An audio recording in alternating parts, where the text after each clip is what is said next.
What a fucking week. Make sure that mic switch worked. Okay.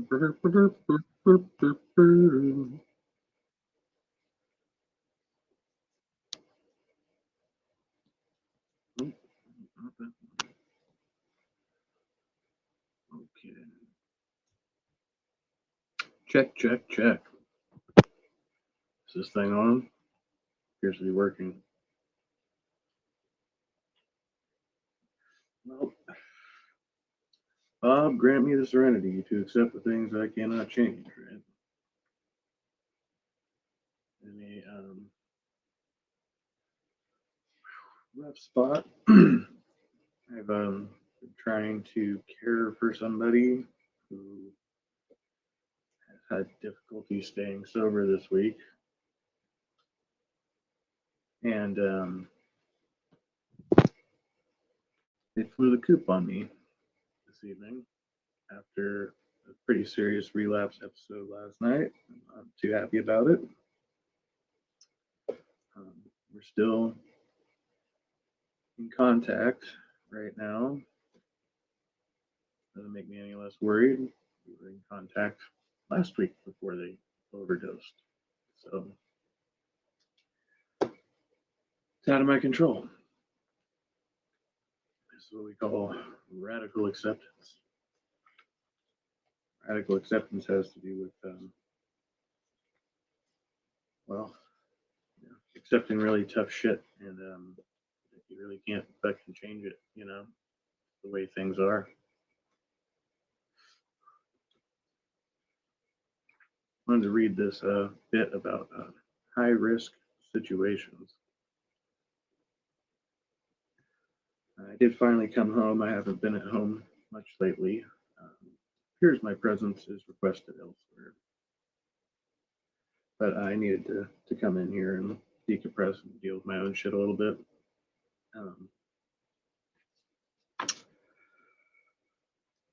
It's been very stressful for me. I was having a really good evening and very little stress throughout the day, considering I've had high anxiety all week over this. And then today I was relatively comfortable thinking that things were going to be a certain way. And then towards the end of my shift, I got a call informing me that things were not going to be a certain way, and tough shit, I need to deal with it. Because you know what? We're all fucking adults here, and we're all responsible for ourselves and making our own decisions. And you can't force somebody to accept your advice or your help. Just can't do it. It is about high risk situations. Adapted from Gorski 2000. Identifying and managing high-risk situations are going to be crucial parts of your recovery. Anticipating challenges and planning how to handle them ahead of time is an important part of successful long-term recovery. The following is a list of high-risk thoughts, feelings, and behaviors you may recognize, some of them from your past, and could be dealing with some of them now. But you will have to face them in the future. For each of these situations, come up with an effective way to combat the negative thoughts, feelings, and behaviors. 1. Inner conflict. There are bound to be times where you feel or return to feeling ambivalent about your recovery. You may find yourself in crisis, stressed, overwhelmed, and tempted to return to old behaviors. As stress arises, it may be hard for you to clearly choose your recovery over the desire to self-medicate. Definitely had a bit of that desire tonight. And I'm not doing it. I'm not going to fucking do it. The only solution I had to this was to talk to a support group, which is what I'm doing now. In this case, I talked to the person who's fucking stressing me out, but they're choosing their desire over their relationship with me at this moment, and it's something I have to radically accept. So instead, I talk to y'all. 2. Denying the connection. In recovery, people often experience a return to denial. Surprise, surprise. The first form we will be discussing is denial of the connection between your problems and your usage. You may tell yourself that drugs and alcohol aren't the root of your problems, but they are simply what you use to cope with real problems. And what I need to do is remember that drugs and alcohol never actually solved any of my real problems. Yes, I do have real problems, but drugs and alcohol tend to make those problems worse. Try to explain that to somebody else who doesn't want to hear it. Hey, denial, baby. Denying addiction. The second form is denial of your lack of control over your drug of choice. The reality is you could not stop. Your addiction controlled your life. You may start to think you can control your usage if certain rules are in place. It will only be a matter of time before you return to using as much, if not more, than before. In my last relapse, there was an escalation. I decided to smoke pot. Smoking pot in turn turned into me justifying drinking. And the cycle, it just kept going, right? Until I stopped. Luckily, it wasn't very long, but I realized that using weed allowed me to rationalize using alcohol and then go back and forth between the two, right? What I had to remember is that I never had the desire to be fully clean and sober. I justify self medicating as the only way to have a normal life. In reality, my life has been pretty fucking normal, sort of ish, without using and drinking, right?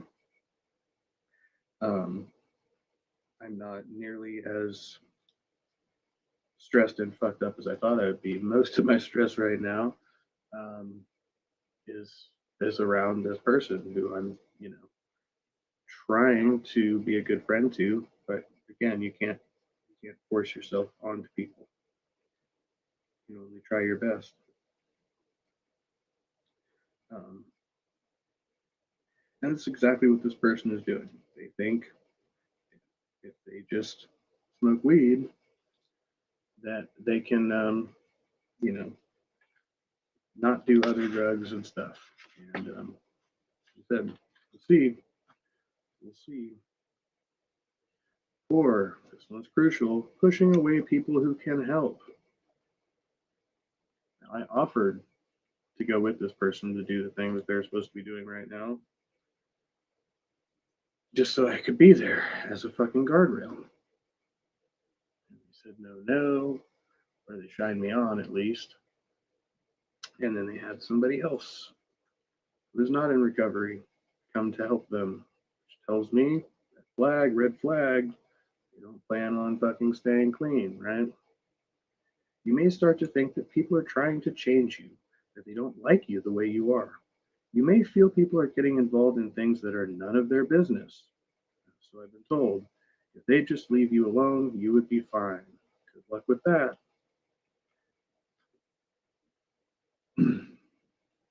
For me, I have to remember that those people are trying to have my best interest in mind, right?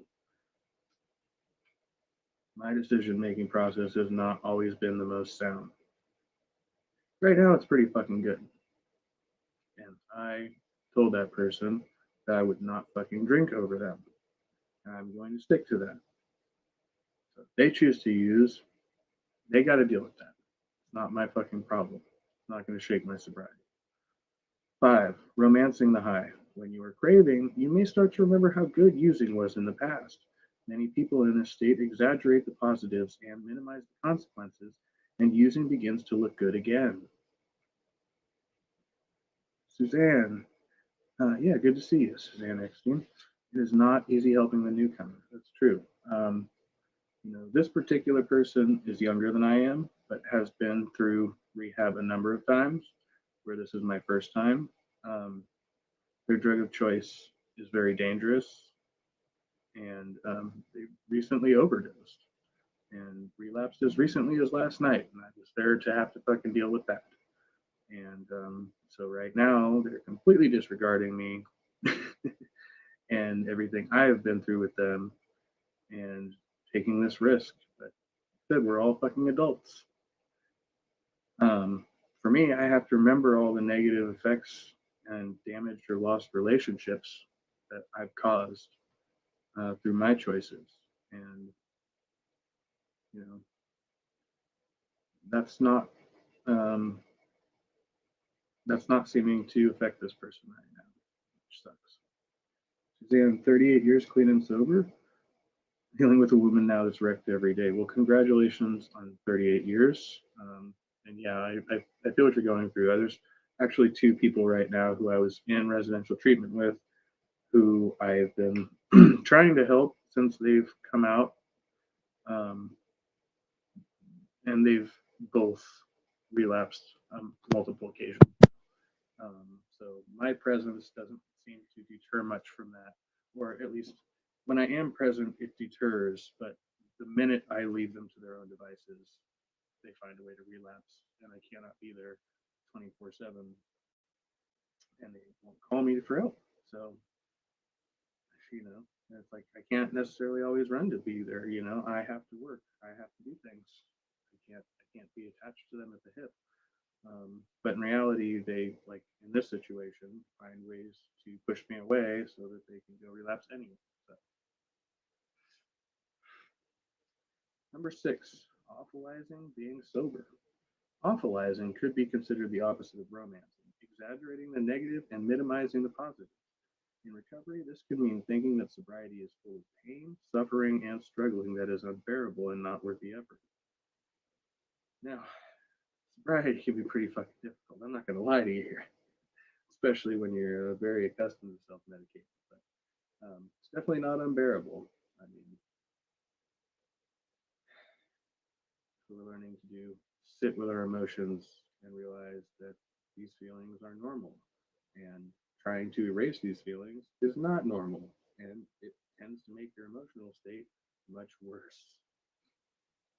Right? Tired of burying friends. Exactly. And that's what I don't want to have to do. This person is barely an adult, and I'm afraid that I'm gonna have to hear about their demise, and it's gonna suck. Pop culture curator, welcome, welcome. Good to see you. Um, we'll get to the unboxing in a minute because I have a gift here from a friend, and I'm waiting to open it. Well, I just got it when I walked in tonight because I haven't been home the last few days.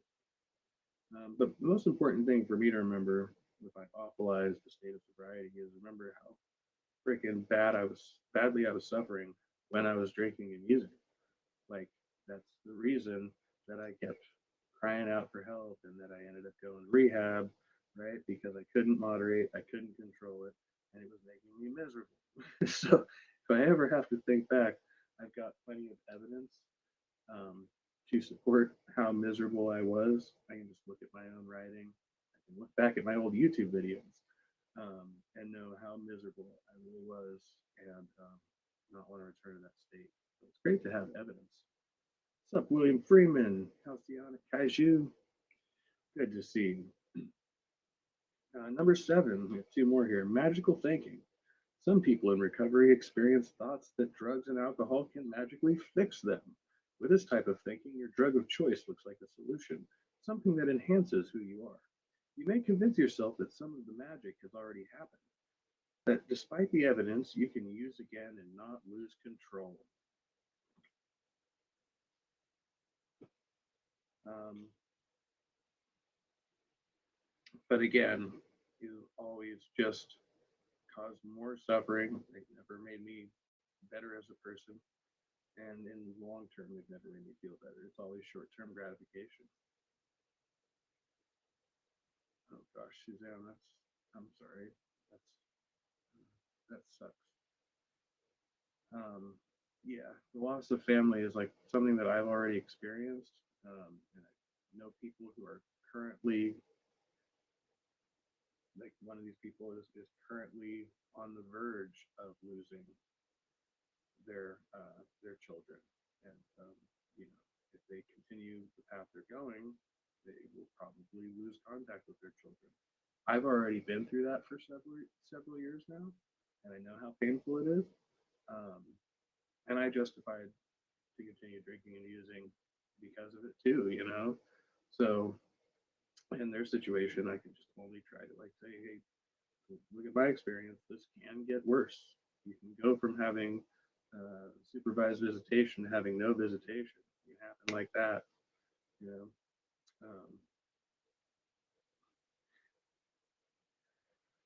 But you can't control other people. 8. Circular thinking. The same handful of thoughts keep cycling through your mind. Remember how good it was. Not using sucks. It would feel great if I could just do it one more time. Over time, playing these thoughts over and over again turns them from thoughts, it would be nice if, to desires, I really want to do it, then urges, I should be able to, and finally, cravings, I have to do it now. And I saw this play out over the course of the day. This person, where they flew the coop, and this morning said they wanted to, they didn't want to quit.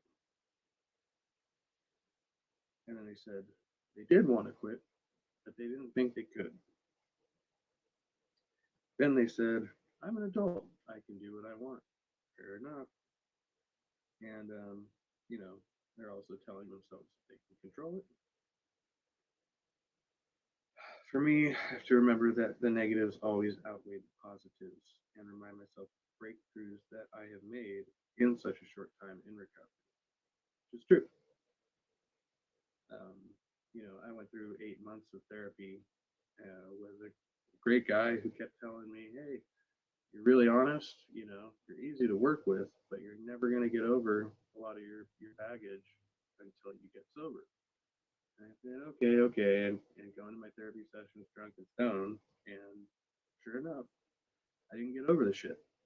You know, I didn't get over the shit until I was forced to confront this exactly the same problem without altering my mental state and my emotional state. So that's where I'm at. Radical acceptance. Figure out what you need to radically accept. Make a list of 2 very important things in your life right now that you need to radically accept. Mind you, these are all from early in rehab, so this is I did these a while back. Um, then you give each one a number indicating how much you accept this part of yourself in your life from 0 to 5. So, what I need to accept. I am not in control when I drink and use drugs. Pretty much at a solid 4 there. And I'm a very codependent person. Solid 4 there. Okay. So, drinking and using, yeah, I've done a lot better with that. Codependency, not so much. Because I wouldn't be in this situation if I wasn't, right? In some ways, and I keep rationalizing this because people keep telling me you shouldn't be putting yourself in this situation. You shouldn't be putting yourself in this situation. Like it's going to go badly for you. You're going to end up relapsing with them, or them relapsing is going to cause you emotional distress, right? And it has over and over again. Yet I don't know how to just leave the situation. I mean, I left the situation now, but I mean, I can't stay out of the situation. Like, I didn't just cut this person off. I insisted that they keep checking in with me, even though they're off doing their thing, right? And they are. So at this point, at least I know they're not fucking dead. They tell me that if they do use, they will tell me, which is sort of comforting. In reality, what I told them is if they were going to use, I'd rather be there because I'm not tempted to do what they do. And at least I can fucking keep them from dying if shit goes south, right? But they don't want me there for that. In part because, as we discussed, they'll feel extremely guilty if they do that. Another reason I would like to be there. They can remember that shit. But smart people. Addicts are clever. You know, most addicts, alcoholics, are not stupid people. Try to destroy our brains because we're so fucking. Anyway, um, here's 2 things that you're having trouble accepting. 1, I may have to remove unhealthy people from my life. My acceptance level is a 2. That was way back then. Look at me now. I'm like at acceptance level 0, still dealing with the unhealthy people. I may never be able to drink or use normally. Um, I was at a 3. I think I'm closer to a 4 or a 5 now. So I'm better with accepting that one. Removing unhealthy people from my life, way down. Not accepting it, not doing it. Um, choose one item from the very important list and one item from the less important list to practice on. I am not in control when I drink and use drugs. I may never be able to drink or use normally. Focus your mind on each of these facts or events separately, allowing your wise mind to radically accept that these are facts of your life. Check off any of the following exercises you did. Check. Observe that I was questioning or fighting reality. Still I am. Reminded myself that reality is what it is. Had to do that too. House, he says, keep on going. I am. I'm still going. Um, you know, because of having to deal with this person's relapse last night, and because I chose to stay in that situation and try to help them this morning get back into residential, which they ultimately refused. Um, I lost a lot of sleep. I missed my recovery group this morning. I was late to work, and then ultimately they did this to me. Just bailed the fuck out, right? Um, we've all been staying in a house together, not my house, but um, one of their houses, and so I've been the consistently sober one there throughout all of this while they keep relapsing. And my hope has been that by my example, by my presence, it will deter them from doing so. But I can only do so much, right? Removing unhealthy people from my life. Not my strong suit. I'm a fucking codependent person. Suzanne, sad part is this is generational. Her and her kids are now, and now grandkids. Oh no, yeah. A lot of addiction, alcoholism is generational. I mean, and I was watching this thing in my recovery group days ago, where when they talk about the genetics behind addiction, alcoholism, and stuff like that, what they're really talking about is like a predisposition in like the brain chemistry, which basically makes you more susceptible to to becoming addicted, right? But in reality, it's like that gene gets activated or switched on because of environmental factors, right? So basically, because of the stressors caused within the family unit most of the time, or whatever it is in your upbringing, that's what switches on that part of the brain that is already predisposed to become addicted, right? Um, and fight yourself to take your meds for fear of ever going backwards. Yeah. Um, I don't know if you mean is that a medication that is supposed to keep you sober? Um, my doctor has suggested I might take some of those. I've heard different stories from different people I know who have been in recovery longer than I have about some of those medications and their effectiveness and stuff like that. Ultimately, for me, like my goal is to take as little of anything as possible. Um, so I've been on an antidepressant since my last 2 weeks of rehab. I just increased the dose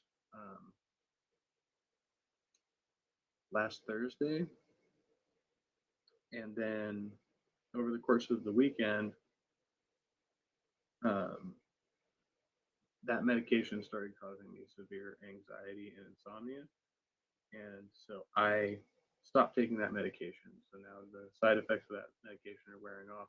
But I decided, because I know already what my doctor said was that if that happened, their recommendation was going to be to prescribe me another medication to counterbalance that. But I'm not willing to do that. I'd rather go back down to the original dose I was taking, which wasn't causing me anxiety and insomnia, but I would rather not take another drug basically to reduce anxiety or help me sleep, right? Because that's adding more into the cocktail, which is the opposite of what I'm trying to do here. And so it seems like it's self-defeating. We are currently staying with these people, so I'm way too close to it all, seeing everything and trying to help. Right, and that's where I've been with my group as well. Um, I For me, I am staying there by choice. Right, I have my place. I can come here and be in my solitude. Unfortunately, that has its own risks for me.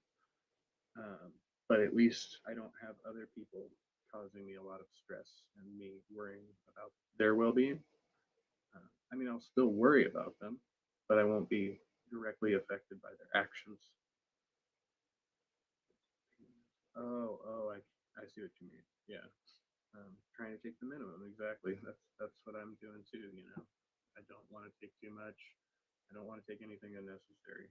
Um, so I have been on like just crazy amounts of caffeine and nicotine though, especially lately. But really, since being in rehab, I was having crazy amounts in there too, uh, which I'm told can be triggering. But I'm like, hey, whatever works for you, right? Right now, I'm drinking the tamarind soda. All right, so that's where I'm at now. Actually, one of those people who is still at the house is trying to get me to come back now, which as far as I know, they're sober and maybe an option. And this other person is gone for the night, and I don't know whether they'll come back tomorrow or not. They said they will, but I don't know. So I got this lovely package, which I already know is from my friend Lone Wanderer's Bunker. He offered to send me a little something to help me occupy myself. New skill for me to learn.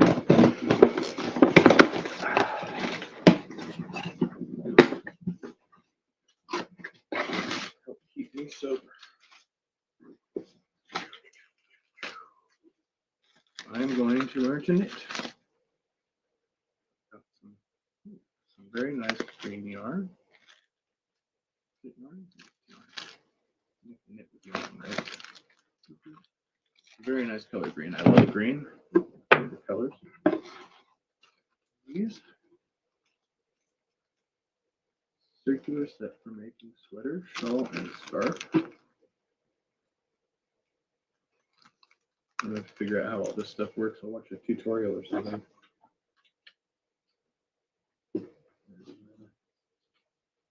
Receipts and stuffs. And of course, clips, needles, scissors, everything I need to knit my own sweater, shawl, or scarf. Love it. Thank you, Lone Wanderer's Bunker.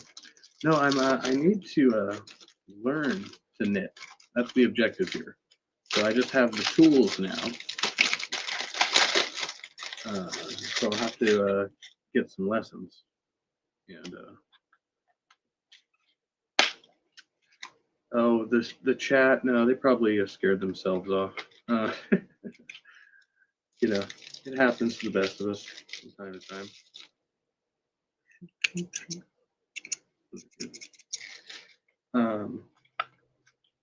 This was not like a planned or scheduled stream. I just kind of threw this one up so that I'd be able to talk it out. I can't keep obsessing on this person, and I have to vent about it a little bit because we were in a recovery meeting tonight together a couple of hours ago, and so they're acutely aware of how much anxiety this is causing me, and they chose to do it anyway. So not the friendliest thing to do. mean, we already discussed it, so I appreciate that they're at least checking in with me so that I know that they're not fucking dead again, but you know, not extremely helpful. So yeah, I will. I don't know if you want to learn to knit together. Maybe we'll do a stream where I have to get like a tutorial or something. I have no idea what I'd be doing with this stuff right now.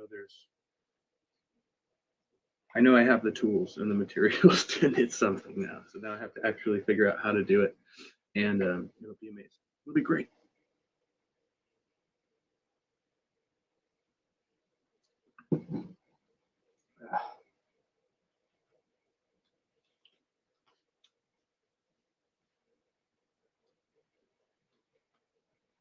Here, the Richmond Post, local newspaper.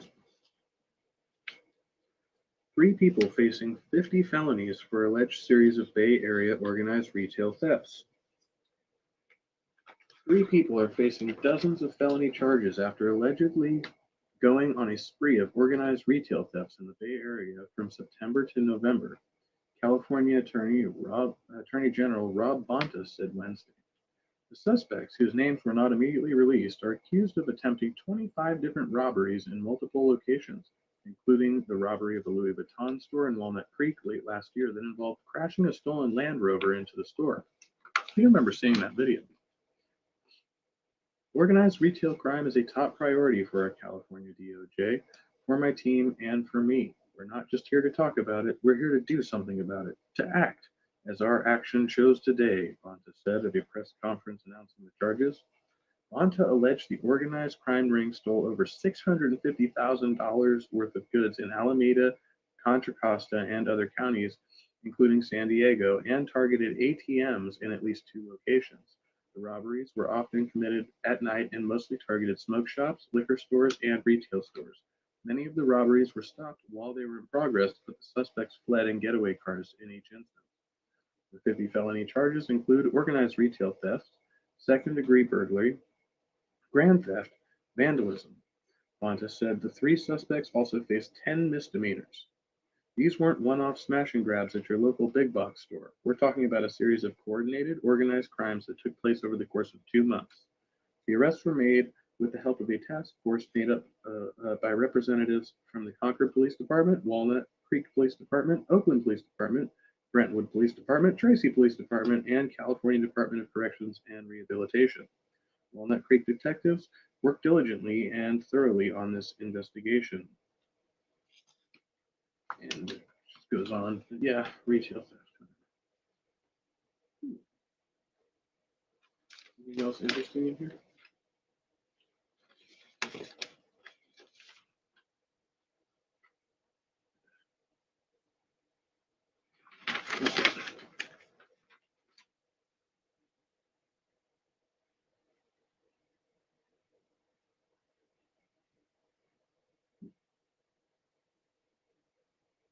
Republican votes are threatening American democracy. I'll leave that one alone. I don't know what I'm going to do. I know I'm going to have trouble sleeping over this, but it is what it is. I care way too much about people, and I worry too much about people, and I don't know how to shut that off. And well, I'm pretty close with this person. Maybe unusually close, because I relate to them a lot. A lot of the same idiosyncrasies. But again, they're young and they're not quite ready to really focus on this project of recovery, and I can't focus on it for them. I can't make them want to quit. They're not ready to quit. So that's that. Yes, that's all I can do. Give it all to my higher power and trust that it will work out. And if it doesn't, nothing about me relapsing is going to make the situation any better, right? I that's the most important thing. That's what I told them. I told them how they were making me, how I was feeling about what they were doing. They can't make me feel a certain way. They said I was making them feel guilty. I said, I can't make you feel a certain way. You feel guilty because what you did was shitty. Right?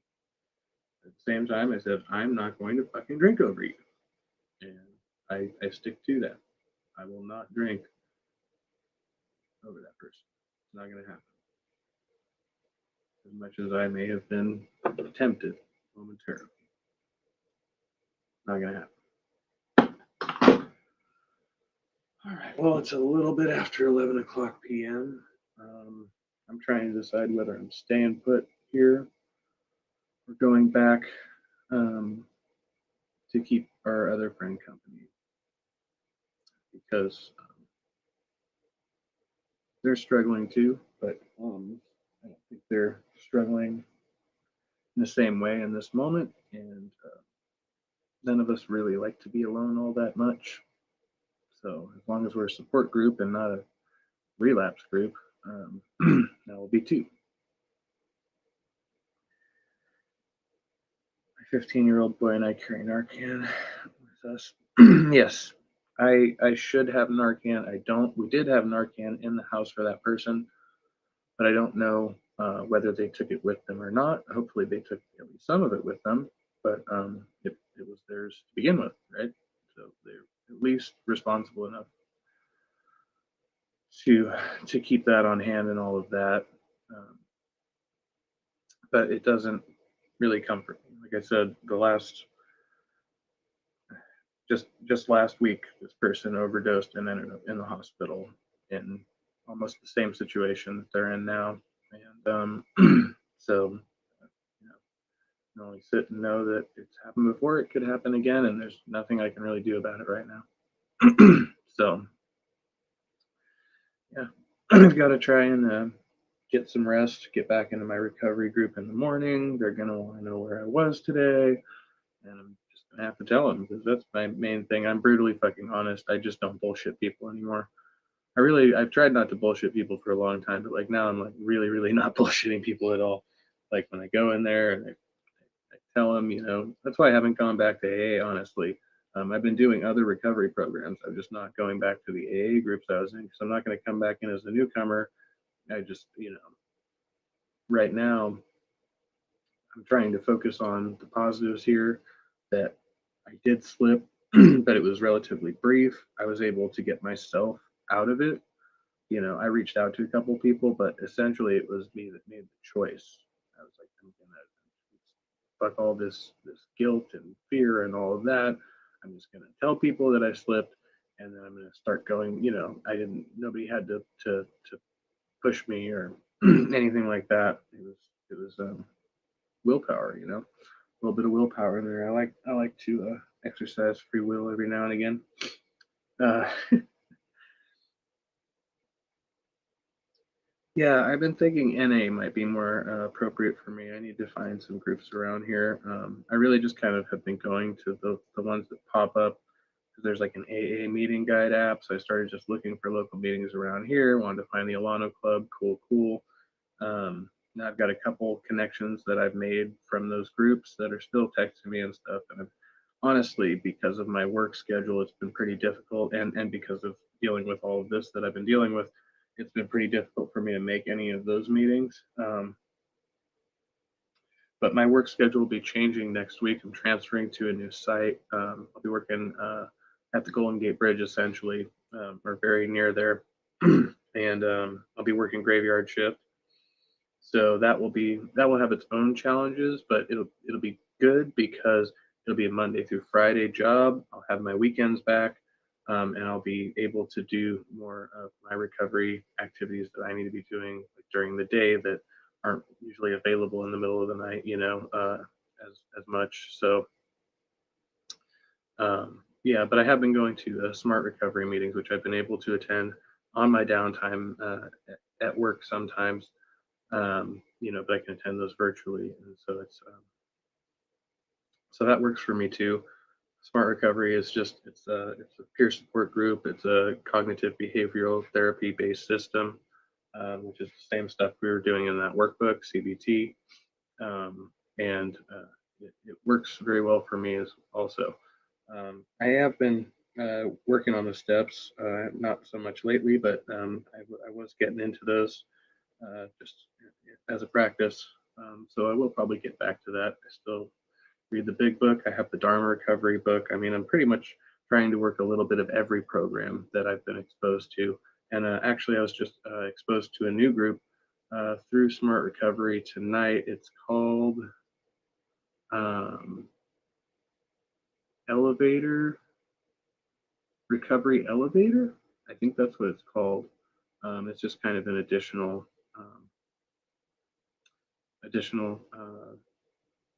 type of peer support group. I think I have to check it out. I just know that somebody had recommended it, and so yeah, that's where I'm at with that. Oh, that's exactly where I'm hung up, Suzanne. Yes, on step 4, I've I've done multiple journal pages and a worksheet about it, and I still don't feel like I've gotten it. So I don't know. Maybe you could assist me with that sometime because I got very hung up on the 4th step. That's where I stopped, and tried again and stopped again. Cycle. But yeah, I'm not gonna stop trying everything, using all the tools at my disposal. So that's where I'm at now. A sponsor asked me if work kept me from meetings. When did I find time to get high? Yeah, no. And in reality, that's what I keep telling people, like work was, I thought work was going to be a bigger trigger for me. It hasn't been so bad, but since I've gone back, again, I've had this other situation. Taking care of other people who are having a hard time with relapse has actually helped me stay clean in a way, because I feel like I need to stay sober in order to go and clean them up or something, which is not healthy. I mean, it's codependent, but I mean, it's effective in the short term, I guess, or whatever. It's serving its purpose at this moment. What's up, Captive Desk? Good to see you. Yeah, I'm not planning to go on this long necessarily. It's so simple, and we make it hard. Oh no, it seemed very difficult. I started realizing I had a lot of. Anyway, I'm not getting into it right now because it could be a whole nother video about that. From drugs to coffee and work. But yeah, as far as the I did drink and use on the job, which was a major problem, and it was one of the things that let me know that I needed to go into a recovery program because I couldn't stop drinking and using on the job, and in fact, I'm in a place now where I'm working, presently, where it is so easy for me to go and obtain alcohol and go back to work that it's ridiculous, right? But I'm not doing that. I've been at this place for 2 weeks now and consistently not going to get the alcohol like I used to. So something's working. It seems to be managed, but again, I'm able to attend some of those virtual meetings on my downtime there. So that's not really, you know, if I have the downtime to drink, I have the downtime to do the meetings online, and that's the way I've been working it. So it's working for now. So yeah, I stay sober tonight. I drink this tamarind soda and eat a almond Snickers. I'm told that sugar's a good replacement. Alcohol's just sugar, right? I'm fairly exhausted, but again, just the anxiety makes it difficult to sleep. So um, hopefully I'll be able to get some of that in tonight. And hopefully you are too. And next time we'll do a knitting stream. Thanks again to Lone Wanderer's Bunker for the knitting supplies. And yeah, I'll have to get to learning how to use these things, and then we'll make some cool stuff. Everybody have a great night. Thank you for coming. I'll do an open room soon enough-ish. Some point here. Should be getting a Wi-Fi hotspot here soon. It's going to be a show proper. We'll have to stream from the phone. And yeah, be well, be kind, stay trusty. I'll see you next time.